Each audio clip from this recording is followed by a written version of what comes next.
English Leap Podcast. From Speak English with Class. Jake, tell me about yourself. Professionally or completely? Professionally, Jake. Good.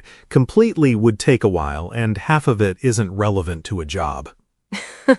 See, that instinct is actually correct. You just need to trust it more. What do you mean? You already know some things don't belong in an interview. The hard part isn't knowing what to hide, it's knowing what to say instead. That's the part that goes blank for me. The moment someone asks that question, my brain just says, panic, everything, all at once. That happens to almost everyone. Not because people don't know English, because nobody trained them for this specific kind of question. So it's not really an English problem. It's mostly a nobody showed me the shape of a good answer problem, and we can start fixing that today. Fixing years of interview anxiety in one episode. Bold claim. Let's test it. One question at a time. Hey, English learners! Welcome back to the English Leap Podcast, your cozy little place to learn easy English through real, everyday conversations. I'm Anna. And I'm Jake, today playing a nervous job candidate, which honestly isn't much acting. Today, we're covering job interview English properly. 6 real questions, 6 real answers you can actually use. Not memorized scripts, actual sentences that sound like you. This is B1 to B2 level, and here's the important part before we start. This isn't about perfect grammar. No? No, interviewers aren't grading your English like a teacher. They're listening for whether you sound clear, calm, and prepared. So a small mistake isn't the end of the interview. Not even close. A pause, a simple sentence, even a small error. None of that costs you the job. Freezing completely or rambling for 2 minutes, that's what actually hurts. That's honestly a relief to hear. Good, because that's the mindset for today. We're not aiming for perfect, we're aiming for clear and calm. Clear and calm. I can maybe do one of those. We'll get you to both. Let's begin with the question that usually starts the whole interview. The famous one. The dangerous one. Tell me about yourself. There it is. So, Jake, tell me about yourself. Right. I grew up in a small town. I have 2 brothers. I used to collect stamps, and I don't love Mondays. None of that tells me if you can do this job. It's all true, though. True, but not useful here. Think about what the interviewer is actually trying to find out with this question. What are they trying to find out? Whether you can summarize yourself clearly and connect your background to the role. That's the real skill being tested, not your childhood. So it's less tell your life story and more prove you can focus? That's the shape. 3 parts. Who you are professionally, 1 relevant skill or experience, and what you're looking for now. Let me try. I'm Jake. I have 3 years of experience in customer service, and I enjoy helping people solve problems. I'm now looking for a role where I can use my communication skills and keep growing. That's it. Clear, short, and it answers the real question underneath the question. No stamps. No stamps, but good instinct, keeping it honest, just aimed at the job, not your whole biography. So first I show who I am professionally. Yes, and once they understand who you are, the next question is usually about why you want this role. Ah, the money question. Careful. Right, the professional money question. Next, why do you want this job? Can I be honest? Please. Because rent exists, and it's very persistent about it. Fair, and also true for almost every candidate they'll ever interview. So they already know that. They do, which is why it's not a useful answer. It doesn't tell them anything they don't already assume. This question is really asking, did you choose this job or just a job? Oh, so they want to know if I actually looked at the role. Right. You don't have to hide that money matters. You just lead with something that shows you paid attention to this company specifically. I'm interested in this position because it matches my experience and gives me a chance to grow in a company I respect. Perfect. Still honest. Rent is still true in the background, but now it also answers what they were actually asking. Honest, just better aimed. That's the method. Same truth, better direction. So first I explain myself. Then I explain why this job makes sense. Yes. And after that, they may want to know what you actually bring to the table. My strengths. Your strengths. Finally, a question where I can sound impressive. Impress carefully.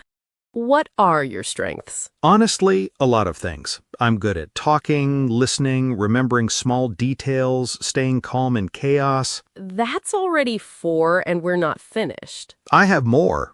I believe you, but a long list actually works against you here. Do you know why? Because it sounds impossible to remember? Because it sounds unfocused, like you're guessing instead of knowing yourself.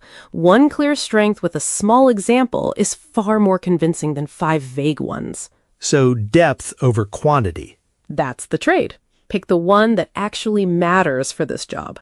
One of my strengths is communication. I'm comfortable speaking with customers, listening to their problems, and finding clear solutions. That's the one. You didn't just name the skill, you showed what it looks like in action. Which makes it believable instead of just a word. That's the difference between a claim and a proof. I like that, a claim and a proof. And now that you've shown your strong side, the interview may move to the uncomfortable side. Please don't say it. Weakness. You said it. We have to. What's your weakness? Okay, this is the scary one. It feels scary, but it becomes much safer when you understand what they're really asking. What are they really asking? They don't expect a perfect person. They're checking 2 things. Are you self-aware, and are you actually improving? So it's not a trap. It only becomes a trap if you either hide completely or overshare something risky. Noted. My honest answer was going to be, I once forgot a client's name mid-call and panicked. That's real, but too specific and slightly alarming on its own. Turn it into a pattern you're actively fixing, not a confession. One area I'm working on is speaking more confidently in meetings. I've been practicing by preparing my points before discussions and asking questions when I need clarity. That's the balance. Honest about the gap, clear about the effort. Self-aware, not self-destructive. That's a good way to remember it. So they don't want perfection, they want awareness. Awareness and improvement. That feels less scary. Good, because the next question sounds bigger, but it uses the same idea. Bigger than weakness? Why should we hire you? I missed the weakness question already. Why should we hire you? This one makes me want to just say, please, a lot.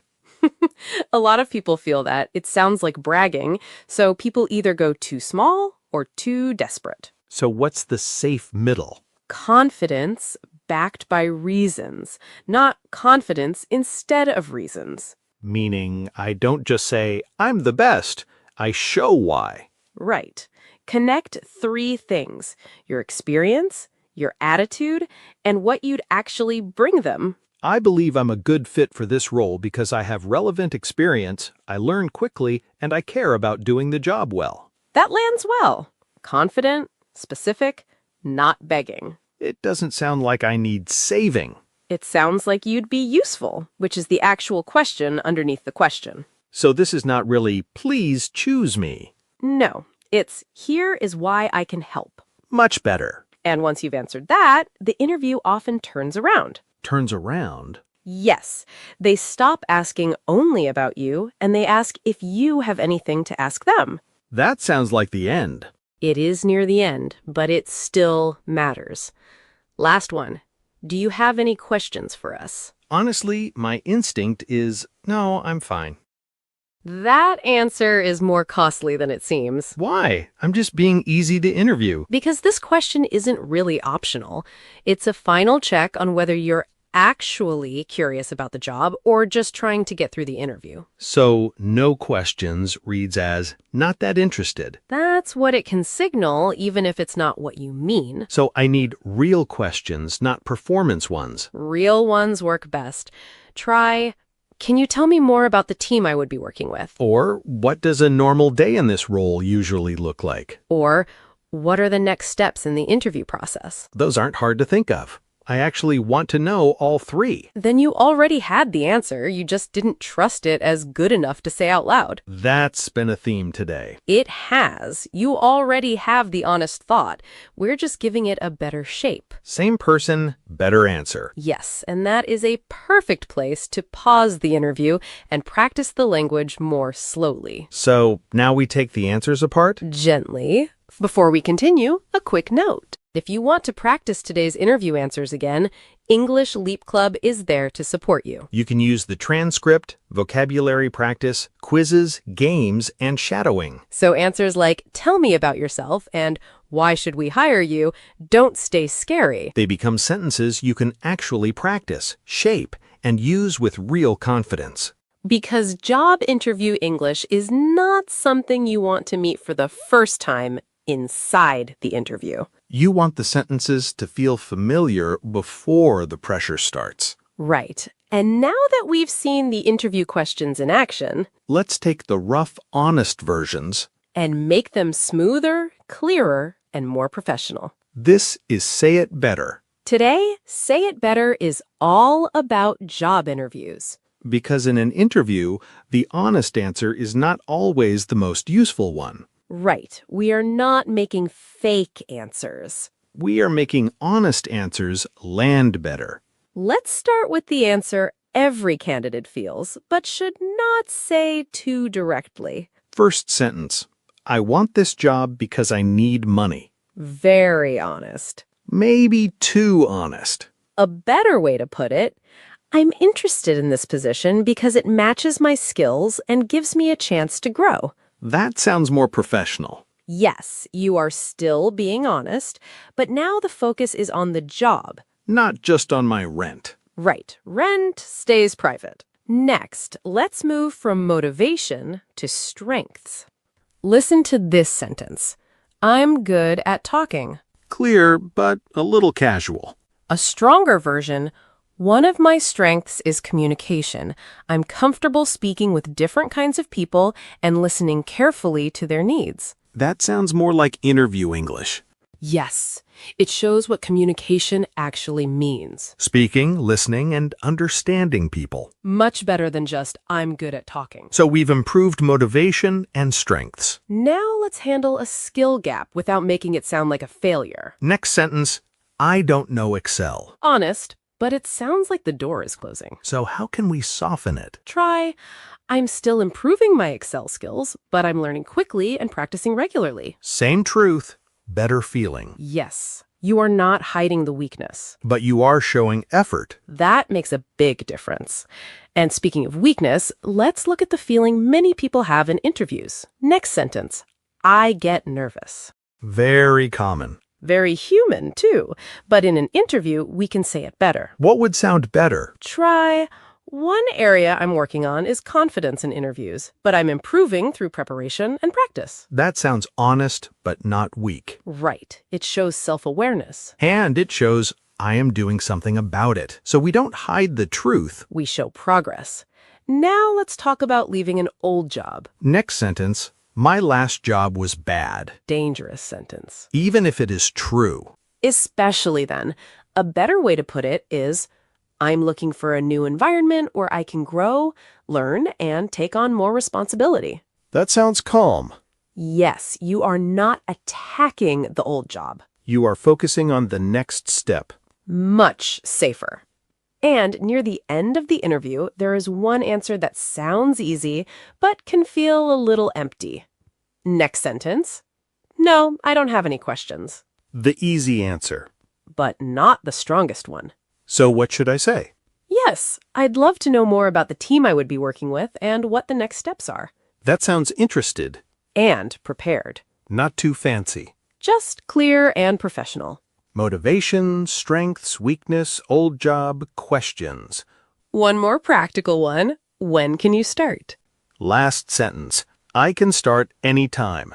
It sounds flexible, but a little too casual. The better version?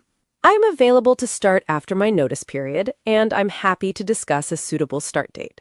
That sounds more professional. Yes, it shows you understand how work situations usually happen. Flexible, but not careless. Perfect. So the idea is simple. Same truth. Better shape More professional English. and more confidence in the interview. Now I want to see if those answers work together. Good, because that's the next step.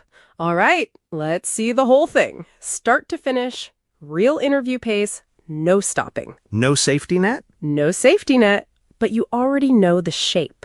Okay, let's try. Tell me about yourself. I'm Jake. I have 3 years of experience in customer service, and I enjoy helping people solve problems.